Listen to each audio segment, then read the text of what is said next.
I'd like to speak out against separatism, which is often styled self-determination by separatists. So what you'll often see are various movements that aim to split up countries or nations into constituent parts along lines that can be defined ethnically, linguistically, um, culturally, religiously, or whatever. And what these separatists will do is they'll say, we're inextricably different from you. We are so very, very different. We are different in our essence, and it is simply an unacceptable imposition for us to be in the same borders as you. So if you try to impose the reality of these current borders on us, you are getting in the way of our self-determination, getting in the way of our freedom. You are tyrants. Now, this is essentially a propaganda ploy because if these separatists were really about self-determination and freedom and all that, then after they succeed in their separatist schemes and split up the country that they're in, if some part of their new country decided to say, hey, well, we're not really feeling like we're part of this new country, we kind of want to go back to the old country, what they'll do is they'll say, no, this is our country. If you don't like it, leave. So an example of this would be the Kurds in Iraq. The Kurds say, oh, we're inextricably different from you Iraqis, and we want our own nation. Okay, fair enough. But what happens when they take over Kirkuk? Do they say, and the Arabs in Kirkuk are like, well, we're not really okay with being part of this Kurdish nation. Do they just say, oh, well, be your own way, Arabs. It's absolutely fine that you don't want to be part of it. No, they don't. They say, hey, if you don't like it, leave. This is our nation, right? So it's purely a trick. It's purely a propaganda ploy to say that those who oppose separatists are against freedom. The separatists are just as against freedom. They just want the lines to be drawn differently. They want to be the ones cracking the whip instead of the ones getting the whip cracked on them. But no one's really totally against whip cracking, because if you are, you just dissolve as a political entity. Now, in the Luke Ford Show, we've been reading through this book by Connor, and he talks about various separatist movements, ethno-nationalist movements, also, movements of unity that you can also call ethno-nationalist. And my essential problem is that he defines nations that are doing well as being unified ethnically, and defines nations that are doing badly as being disunified ethnically. And that means that what he's really talking about is simply separatism rather than ethno-nationalism per se, because only sometimes is this about relatedness. Only sometimes is this about actual real-life ethnicities. And he hedges and he says, yeah, well, I'm defining ethnicity as this feeling of unity. But if you're really only defining it as a feeling of unity, then you don't need to use the term ethno-nationalism at all, right? By using that term, you're getting yourself into hot water. You're talking about relatedness. You're talking about actual, groups of related people. And, later in the book or in other places in the book, he alludes to actual, differences, ethnic differences, and talks about how they correlate with separatism, and how the separatism or the nationalism or the self-determination, as you could call it, is inevitably going to come and take over, or is inevitably going to at least lead to strife indefinitely.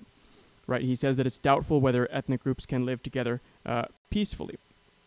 So, or within the same authority. He says that it requires repression.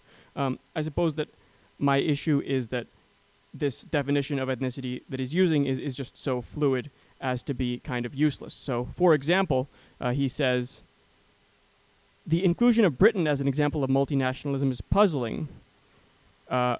People have noted that authorities have customarily emphasized the remarkable homogeneity of Britain's major island. So during the time when this book was written, the Scottish independence movement was not really kicking off. But if it had been, then he wouldn't be emphasizing the homogeneity of it. He would be emphasizing the fact that it's multiple nations cobbled together, as he would put it. So it's purely a matter of whether these nations are having trouble with separatism that decides whether they're called multinational or not, or multi-ethnic or not. That's not a rigorous way of defining these things. It's not a rigorous way of looking at the world. So this relates to the issue of Yoram Hazony and his objections to racial theorists popping into his conference. And, it also relates to this kind of purity spiraling, or this notion of the purity of the definition of nation. So people will say, well, real nationalism is about ethnic nationalism, but all the other nationalisms are fake and gay, and you really shouldn't use the word nationalism unless you mean ethno-nationalism. But there's kind of a Motte and Bailey effect, where when you challenge them on that and you talk about successful multi-ethnic states, they say, well, no, those aren't really multi-ethnic. Come on, those are really homogenous compared to X, Y, Z. But there's no rigorous definition. You can't lock them down on this. And the racial theorist, as Yoram Hazony puts it, what they want to do is they want to take this ethno-nationalism concept and say that it's inevitable that they're going to win, that it's inevitable that the U.S., for example, is going to split up into constituent racial or ethnic parts. And so the real nationalists are the ones who recognize the truth of those constituent nations. Now, it's just nonsense. It's just framing. It's just propaganda. Ultimately, the real nationalism are people who actually like the real nation that is here.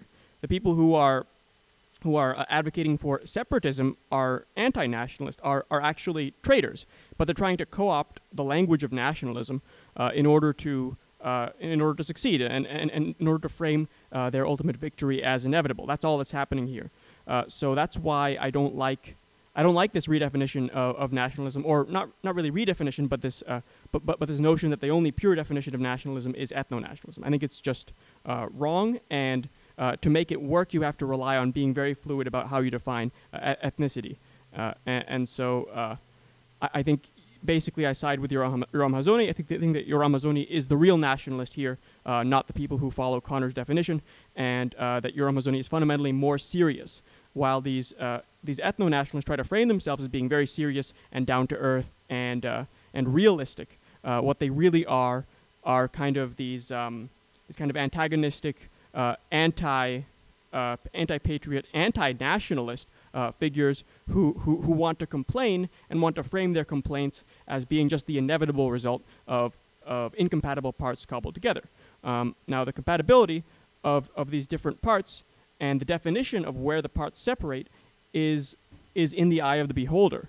And ultimately, what you can see in history is that things like linguistic ties matter a lot, things like martial prowess matter a lot, and in those terms, America does pretty well. It has excellent military, and it has a very safe environment, and it has linguistic unity so far. I would be worried about the expansion of multilingualism, but even there, the threat is not that large because of the asymmetry of the size, the asymmetry of the sizes and of the two sides, like a putative Spanish or Latino separatist movement, and the fact that unlike in these cases of successful ethnic nationalisms or ethnic separatisms, there isn't a homogeneous region which can break up, or a relatively homogeneous region that is going to be Spanish that can break off. What you're going to have are mixtures, and you're going to have multilingualism, and it's going to be a lot more akin to the Swiss situation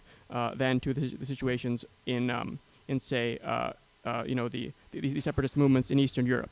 So that would be my take on it. I think that there needs to be some serious opposition to this notion that the only realists are the people who are against America and are against the very concept of everything that this nation has been.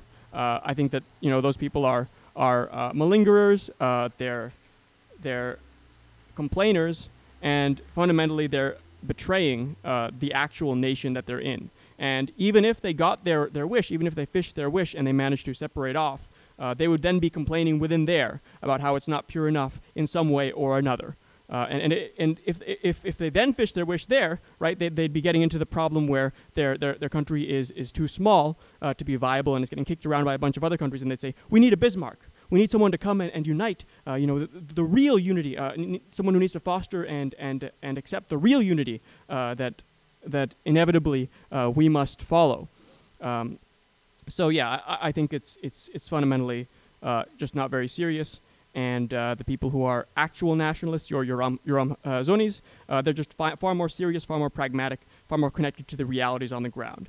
The people who are who are saying unacceptable things, socially unacceptable things, like to think that they're the ones who are more serious, like to think that they're the ones who have more knowledge, and that's not always the case. Often they're just being edgelords, often they're just being malcontents, often they're just being traitors in order to vent their dissatisfaction with the current order or just with their own lives.